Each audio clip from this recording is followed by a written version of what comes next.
안녕하세요, 필주작가입니다. 오늘은 지난 3년간 제가 두 채의 꼬마 빌딩을 매입하면서 대출을 받은 과정을 총 6단계로 나누어 설명드려 볼까 합니다. 아마 영상을 끝까지 보신다면 건물주가 되려면 반드시 아셔야 할 담보대출의 전체 과정을 한눈에 이해하실 수 있을 것 같은데요. 대출 요새 조금 막막하게 느껴지지 않으신가요? 특히 담보대출 경우에는 감정평가 등의 다양한 프로세스와 일정 기간 지난 후 실제 대출금이 입금되기에 무엇보다 이러한 대출 기간과 프로세스를 한눈에 이해하는 것이 무엇보다 중요해 보이는데요. 만약 대출금이 계약서에 명시된 잔금일에 단 한 올에도 늦게 나온다면 최소 몇십억 하는 계약이 물거품이 될 수 있지 않을까요?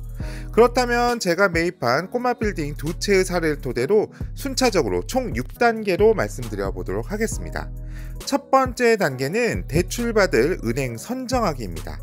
아마 다른 영상에서도 제가 말씀드렸지만 대출받을 은행을 우선 여러 군데 알아보시는 게 무엇보다 중요한데요. 내가 자주 이용한 곳이 결코 대출이 잘 나온 것도 아니고 은행 담당자분들의 의지에 따라도 대출이 결정되기에 최대한 다양한 은행을 돌아다닐 것을 추천드립니다.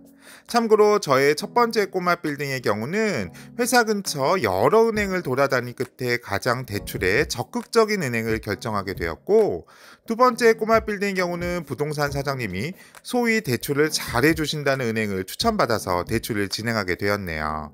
즉, 은행도 건물만큼이나 소위 발품을 열심히 팔아야 좀 더 좋은 조건으로 대출을 받을 수 있다는 사실을 반드시 명심하시면 좋을 것 같습니다.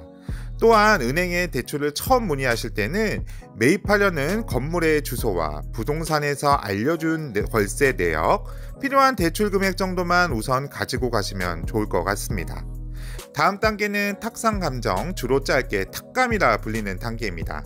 탁상 감정이란 말 그대로 현장 조사를 수반하지 않고 사무실에서 해당 건물의 공부 서류, 가격 자료 등을 검토하여 예상되는 감정평가액을 계략적인 범위로 알려주는 것을 말하는데요.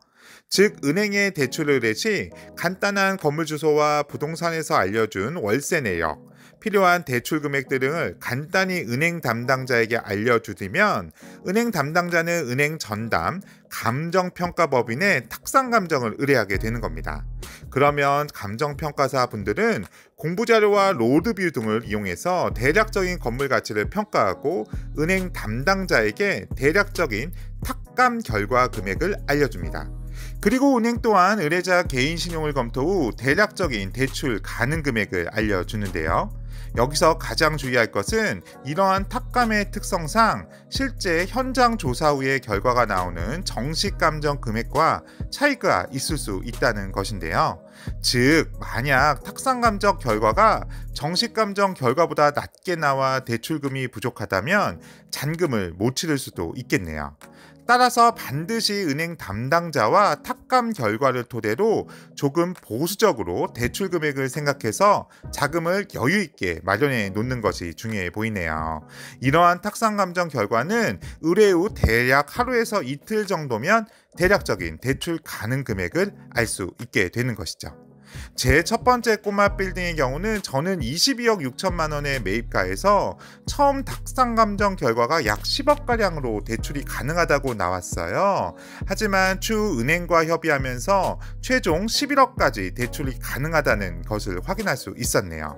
이와 같이 탁감 과정에서 최대한 대출 필요 금액을 은행과 협의하실 것을 추천드립니다. 세 번째 단계가 정식 계약하기인데요. 본인의 투자금과 탁상 감정 결과 대출 가능 금액의 합이 건물 매입 금액보다 크다고 확신이 든다면 건물 매매 계약을 체결해야 됩니다. 이때 이전 영상에서도 말씀드렸지만 가장 중요한 것이 잔금 날짜를 결정하는 것인데요. 이때 대략적인 잔금 날짜는 아직 남아있는 정식 감정 단계를 거쳐서 최종 대출 승인이 이루어져야 하기에 최대한 여유롭게 잡는 것이 중요해 보이네요. 참고로 저는 두 채 모두 대략 잔금 날짜는 계약일 이후 여유롭게 2달 뒤로 잡았습니다. 다음으로 4단계인 정식 감정 의뢰하기입니다. 이는 계약을 하자마자 탁감 평가를 받은 은행에 계약서를 보여주고 정식 감정을 의뢰해야 하는데요.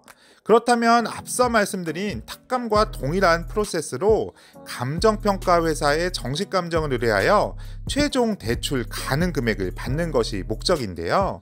이때 은행도 감정평가 비용을 은행 비용으로 약 200만 원 정도 투입되기 때문에 다른 은행에 중복으로 대출을 의뢰하는 것은 절대 안 될 것 같네요. 또한 정식 감정 의뢰 이후에는 은행에서는 수많은 대출 서류들을 요청할 거예요. 예를 들면 건물 매매 계약서, 근로자시면 소득금액 증명원, 납세 완납 증명서, 인감도장, 사업자 등록증 사본 등을 요구할 것 같은데요. 대부분의 서류는 홈택스에 들어가시거나 담당 세무서분들을 통해서 서류를 준비하시고 은행에 제출하시면 될 것 같네요. 그렇다면 5단계를 알아볼까요? 5단계는 대출 승인 받기 단계입니다. 앞서 말씀드린 대출 서류를 제출하고 나면 빠르면 20일에서 약 한 달 정도 뒤에는 최종 대출 승인이 될 거예요. 저는 대출이 승인받는 이 한 달간이 제일 걱정이 되더라고요. 만약 행여 대출이 안 나오게 된다면 또는 탁상감정 가격보다 더 낮은 금액으로 대출이 된다면 정말 낭패를 보기 쉽기 때문이죠. 저는 다행히 두 채 모두 탁상 감정 금액과 정식 감정 평가 금액이 동일하게 되어서 무사히 대출을 받게 되었습니다. 그렇다면 마지막 6단계를 알아볼까요? 6단계는 잔금 취득입니다. 이렇게 무사히 대출 승인이 완료되었다면 계약서에 적힌 마지막 잔금 날짜에 대출 금액이 들어올 거예요. 계약 잔금일에 은행 법무 대리인은 잔금일에 참석하시고 대출 금액을 은행에서 제게 입금을 해주고 나면 잔금 처리는 무사히 끝나게 되어 최종 건물주가 되는 것입니다. 그렇다면 오늘 말씀드린 내용을 다시 한번 요약을 해볼까요? 이와 같이 총 6단계로 말씀을 드렸네요. 우선 발품을 부지런히 팔아 가장 대출 조건이 좋고 대출에 조금 적극적인 은행을 선정한 후에 탁상감정을 의뢰하고 하루 이틀 뒤 탁상감정 결과를 토대로 내가 가진 자금과 대출 가능 금액의 합이 건물 매입 가격보다 높은지 확인한 후에 계약을 하는 것이 무엇보다 중요해 보입니다.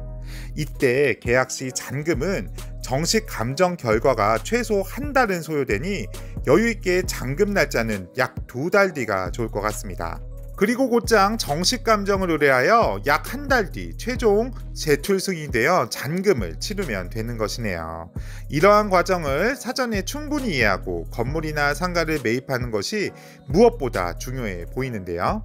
다음번 영상에서는 제가 받은 첫 번째 꼬마 빌딩이 최근 대출 연장을 하면서 대출 금리가 어떻게 바뀌었는지에 대해서 말씀드려 보도록 하겠습니다. 제 영상이 좋았다면 구독과 좋아요 부탁드립니다. 감사합니다.